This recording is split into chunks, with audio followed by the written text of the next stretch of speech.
Hello team, great to have you with us for the B-Line. It is race 3 of this incredible, historic Araxa doubleheader. We have just wrapped things up in the women's and the men's elite short track. So what we're going to do is talk through all that's just happened in a moment's time with Ollie and with Henry.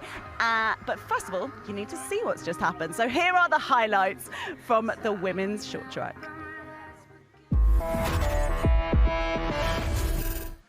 The second round of the WOOC UCI Mountain Bike World Series. Roared to life in Araxá, where it had begun life the previous weekend. Slightly tweaked short track course awaited the elite women's field as temperatures began to push towards 30 degrees Celsius. Sina Fry for Specialized Factory Race with a blue plate on her bike led them off the line.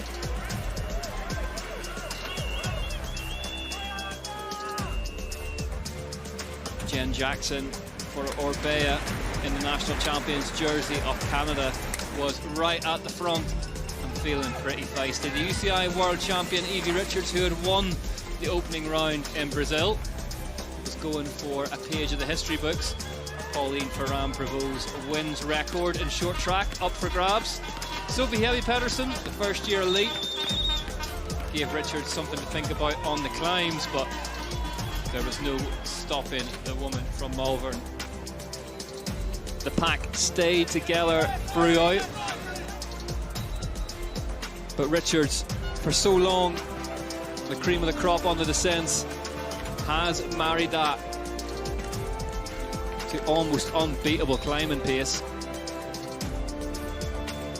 and really started forcing the issue in the final third of the contest. Sina Fry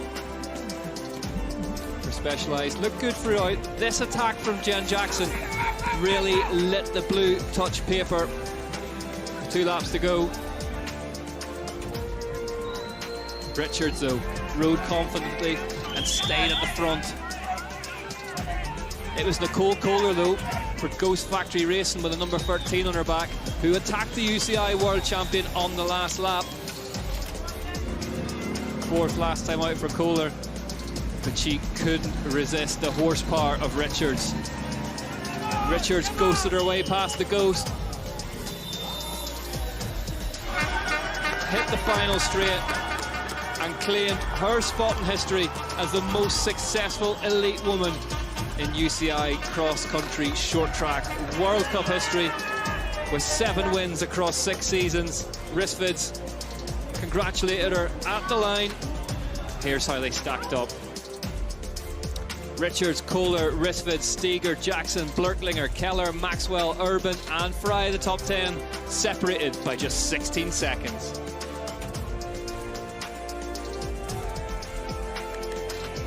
These 3 will be the last on the line when it comes to cross-country overall.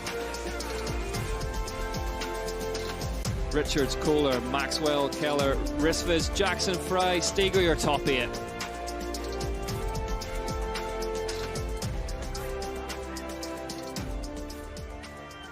Evie Richards then, what a delight she is, but also, as we know, what a ruthless competitor. It's an amazing combination when you speak to her and then when you see her out there, Henry, what she is doing now consecutive weekends. Well, it's amazing because she sounds at times a little bit like childish, but just I think it's a fact that she really enjoys racing and she loves winning, as she mentioned. And today we got a taste of that. Like she was more dominant than last week. I think last week she had obviously like a good shape, a good form, but she was more on the back foot during the race, more like just hanging in there and waiting for the opportunity. And today was more like she was responding to every move, every attack, well positioned during the whole race and giving her best at the final part of the race. So an amazing ride by Evie. The key point we were making before the start of the race, Ollie, was about how, well, not obviously, in fact, there were not really any key changes to that short track. So that would make you think perhaps that she would have an advantage because she'd figure out how to win it. But is that how you saw it? No, I think it puts a lot of pressure. I think you've also got all the other teams have worked out, well, that's what she did last week. We'll stop her doing that. And you saw Nicole Kohler did it. She actually, last week, Evie got the bottom of that climb first, and then she just gassed it, and no one's going to beat her up that climb. No. You know, not the current form. So Nicole Collar, fair play to her. She took it on, got the lead, and ended up making Evie. I mean, I didn't think she was going to get past. I mean, we saw on the films it looked quite easy for Evie Richards to squeeze up the outside of Nicole Collar, but that's really, really difficult to find the position, the poise, the power to do that is really, really hard. So I mean, it shows how cool Evie is. They're collected, and it's interesting. She said afterwards about when we talked about Jen Jackson attacking her when we were doing the interviews. She said, "I just see it like a computer game, and they're little characters, you know, and it's like something pops up, and then you deal with it by moving around." So it's not personal as well. No, of course. no, but she she's said just Jen Jackson separating herself out. Yeah, and she said, "I saw it like a computer game," which is a real nice way of insight of how people see it and racers see it. You know, there's not a big tactic. You're in the right place and you start with the tactic, but when you're in there, you're just reacting to what's going on. And she said to get through to Nicole Collar attacking her, but to get through at the end, well, Huge from another Nicole. level. Huge from Nicole Collar as well. Another big performance from her off the back of a big performance last weekend. Oh, just before we get to Evie Richards, just a quick word on Sammy Maxwell. She, after that stunning start to the season, a less stunning performance today. Still very good, we must say. Obviously, when you compare to last week, it seems that, okay, what's happening to Sammy Maxwell? But that's not the case. Like, she did amazing last week, finishing second in the short track and then winning with an unreal performance on cross country. And we must understand the heat of emotions, you know, the wave of like feelings, everything it's new, everything it's so intense. You know, it's hard to the body and also to the mind to soak everything in 4 or 5 days time. Yes. So it's not easy to balance everything. And I hope that she's not hard on herself today, because at times, especially after you win something, and then on the next race you are perhaps on top 5 or top 10, it feels way harder and it feels like worse than actually it is. Actually, it's just like 1 or 2 seconds slower than the week before. But mentally, it's so hard because you don't feel like, oh, where did my legs go? Yeah, and I think in sport in general, and I know, we've got really short memories. You know, she's gone from being kind of like never in the top 10, then she gets a second and a first. And now like, what's going on? And now She's wasting her time. Oh yeah, she only got 8th. You know, it's like Last season, she would have been delighted. That's still her third best World Cup result, and we're saying she's had a shocker, and I'm guilty of that. Yeah. But you know, she had a heart up. But she got amazing form. But that short track, when you get too far back, she was in like the 20s on the first lap, fought through, then got taken out on the rock garden. Luckily didn't crash, but then to fight back up again to finish 8th. But yeah, it's amazing how you suddenly go, oh yeah, now she's overall, and you've got that burden. And it's so hard to hold, and I think you're under a bit of pressure today.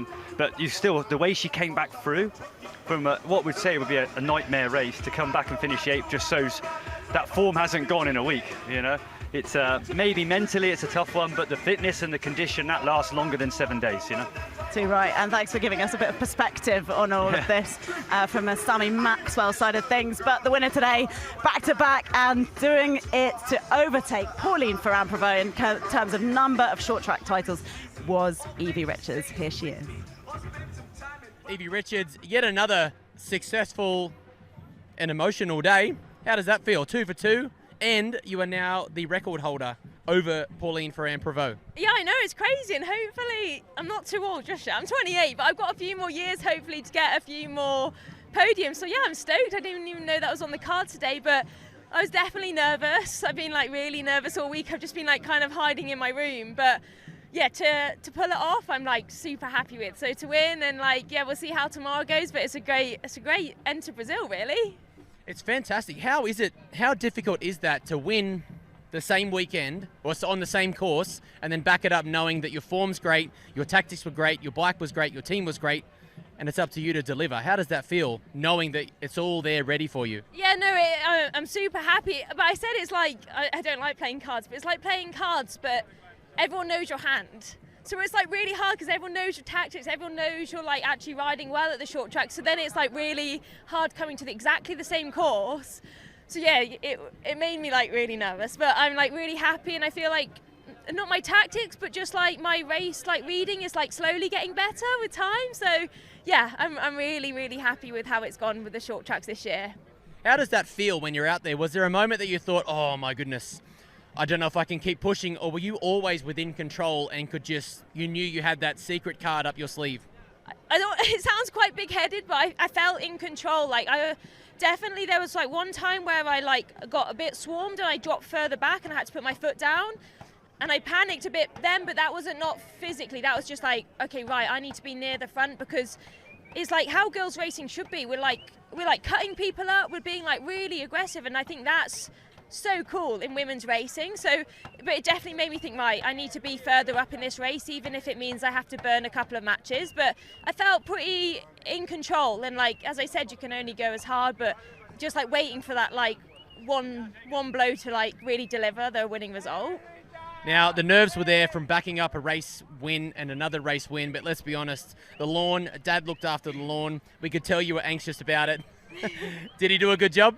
Yeah, I said he messaged me this morning. He just sent me a picture of my garden, was like, I've been doing the gardening for you. I was like, honestly, when I see that, I'm just like, my dad is like a god from heaven. I'm like, I love you so much. So I'm going to go home to a freshly cut lawn, and I think he's also done the dump run. So I'm very happy, a very lucky girl to have them at home looking after me. To wrap up, what do you have to say to your friends, family, team, everyone at home? I'm not sure. I know that Nanny's had a knee surgery, so Nanny is literally going to be like jumping up off the couch. I know she will. She was messaging me late last night, and I was thinking, I don't even know what the time is in the UK, but it's really late. So I'm just saying to Nanny, like, you're doing amazing, and I love you lots, and I hope this gives me a bit of excitement when it's not very easy, when you can't move at the moment. So I'll see you soon. Evie Richards, yes, as she says, a very lucky girl indeed, not just after that brilliant performance, but also in terms of the family support that she has and the brilliant support she's had from these Brazilian fans here in Araxa. Right, it's time to move on to the men's elite short track. Let's find out what happened in that.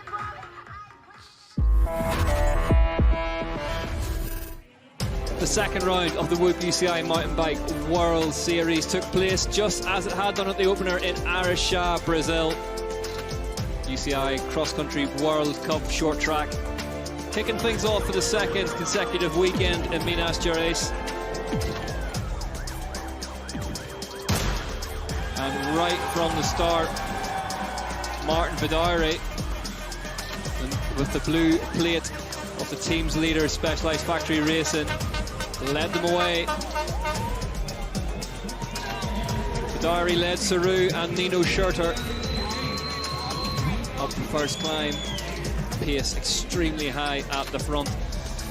The GOAT, Scott Schramm Racing, 21 years into his UCI World Cup career, was at the front throughout in a big statement ahead of the following day's cross-country Olympic race. Jordan Saru for BMC Racing in the white jersey and white helmet was in amongst it as well, but a blast from the past, the all too recent past. Lucas Schwarzbauer had a good go at the front, best we've seen of him in a year or so. But Christopher Blevins in the red jersey of the overall points leader for short track led them penultimate climb. The rangy Coloradan, really the danger man as they headed out on the final lap. But Carter Woods for Giant Factory Racing, the big Canadian, in his first season of elite racing, was the joker in the pack. Nino Schurter hung in there, but Blevins was absolutely irresistible on the final climb. The UCI World Champion Koretsky followed in his wake.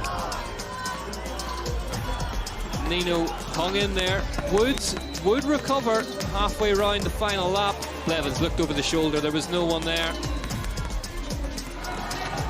Christopher Blevins made it 2 from 2, the first man to do so since Mathieu van der Poel. In terms of cross-country short track wins, start of season, Koretsky was second when all was said and done. Behind him, Nino Schurter in third, Carter Woods fourth. Luca Braido came through the pack for fifth on the 4x4 bike. It was Blevins from Koretsky and Nino Schurter on the podium in Araxá. That left the standings looking like this. Christopher Blevins led the way from Victor Koretsky and Nino Schurter by 230 points. Well, the outcome was the same in terms of who finished in first and second. Christopher Blevins saying, oh, well, I'm not sure if I've reached peak consistency yet, but he's certainly on the way to being as consistent a rider as he can be. And Specialized 1-2, but sneaking in there, Nino Schurter. And honourable mentions, as Rick said, for a good performance again from Lucas Schwarzbach. But Carter Woods, hey, what did you make of what he did out front? Well, Carter Woods did an amazing race, and before that, Dario Lillo showed up in the front as well. So that shows that the teams are encouraging the riders. Okay, let's go against the top riders. Let's make the race happen. And a brilliant move by Carter Woods. He actually he made the split in the race, and for sure today when he re-watches the race, at some point he's going to see the footage. He's going to be in shock, in some sort of shock, because to be in the front of World Cup, it's special for sure, but to hurt like big names, to make a huge selection as he did today, it's gonna be, whoa, I actually have like perhaps the best legs for the day. I had the best legs for the day.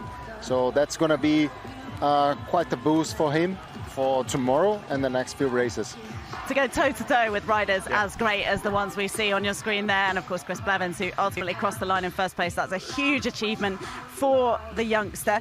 And one of the other things that was a key question ahead of this race was how these other teams could take it to Specialized, because they have these 4 riders who could potentially team together to win a race. And that did play out today, even though, of course, Specialized did win 1-2. The result, but I think, Giant Factory with Dario Lillo and Carter Woods both hitting the front, both really young riders. So Dario Lillo moving up, he won 2 under-23 races last year, and he's moving up to elites. First year elite to hit the front, that is pretty awesome. And then he gets followed up by his teammate Carter Woods. So they've come into today going, okay, we're not just going to ride for positions. They've gone to take it on. It was Carter Woods that made the race. You know, he's man of the match. He took it on, and he was the only one to split the race early on. I mean, to go out penultimate, force a break. I know in the end he got beat, but yeah, an unbelievable performance. And to step up to 4th position in that race, I think he's right. He's my man of the match, you know. And MVP. Yeah, 100%. And to see a team like Giant Factory Racing, we've got history with those riders. I've spent 5 years on that factory team in the past. It then drifted a bit, but to come back with those guys, came back last year strong, and to come back this year and hit the front, it shows, you know, real promise for a relatively young team in its new form. Yeah, we're seeing some breakout performances, but from some of the less established teams as well, across men's and women's races, which has been really fun to see at the start of the season, because as you mentioned with Carter Woods and some of these other big riders who've had big races over the last few days, this is a place to really set up potentially the rest of your season, Henry, to really make an announcement that you're here to compete. I think it's always important to build for the season, but mainly like to carry some confidence. So if you start the season and you are already in a good place, you are already around your ambitions and your goals, you kind of like, you set the tone for the rest of the season for, you know, the next 5-6 months, and that makes a huge difference. If you start the season and you are a little bit on the back foot and you start asking yourself questions, questioning your team or your material choice, that's not great. So a lot of guys, especially mainly Specialized, I think they see things that way, so they come here with a strong approach. Okay, let's start, you know, the season the best we can, collecting the most wins we can, the best performances we can, and if we need to adjust, we do adjust, but it's more like we can handle the pressure, we can handle high expectations from early in the year. Different when you compare like to Cannondale last year. The beginning of the season, like round 1 wasn't good, and then round 2 was amazing with a win from Simon Andreasen. And from that moment, they were just like building race by race, week by week. And by the end of the year, they had the overall winner with Alan Hatley, and also the world champion on cross country with also Alan Hatley, and some other wins with different riders. So it depends on how the team wants to approach, and also how the riders want or feel comfortable to approach the season. Yeah, in fact, they can extend those goals. They can say, all right, we maybe actually need to make those goals a little bit bigger. someone who always knows that he's got more goals to hit is a key member of our team, Rick McLaughlin. He is, of course, our lead commentator, and he's broken out of his commentary booth to talk to Josh. Now, we hear Rick's voice all the time, but we rarely get to see Rick. How was your day, mate? How was your race? You raced it with everybody. It was warm is what it was. The aircon packed up with about 30 seconds to go, so it's been 29 degrees in there throughout, so yeah, quite toasty. And you know me, I like it hot, but that was a bit much. You're built for the heat. Now tell us, you watched the race intimately, you're paying attention to the riders. Is there anything that you noticed outside? The Brazilian fans are wild, they are loud, and they are passionate. Tell us what you noticed. Nicole Kohler, I called it at breakfast this morning. I thought that she could be in a chance of a win today. Smashed her way through the field, rode a brilliant, brilliant race. And let's talk about him, the big man, Carter Woods. Where did he pull that one from? And there's something going on there. Might be McKay Vesner's tech training. Now, there's a lot of racing going on. You've walked the course. How hard, I mean, you're now dealing with the heat with no aircon. How do you recover for tomorrow? And what do you think the riders are going to do tomorrow on a very different course to last week? Yeah, I think for anyone watching this who's like me, an average, I've got a fan now. It's always nice to meet a big fan. Yeah, I think I always bring this back to I'm an average mountain bike rider, and that first layout of the course here in Araxá, I'd love to ride a lap of that.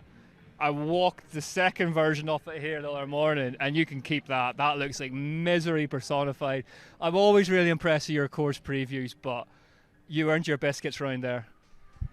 I earned my biscuits, so let me tell you, I donated a bit of skin to my course preview. As you can see, this is my handlebars coming up my shin and my knees driving into the ground. I didn't break my finger, but it definitely is not happy. So I actually like the course, to be fair. I think it's a different style. It's really fast. Maybe I just enjoy the speed. It's a long descent. Ready, set, go. 2 XCC down. We're going to get Rick some aircon tomorrow. Let's figure it out.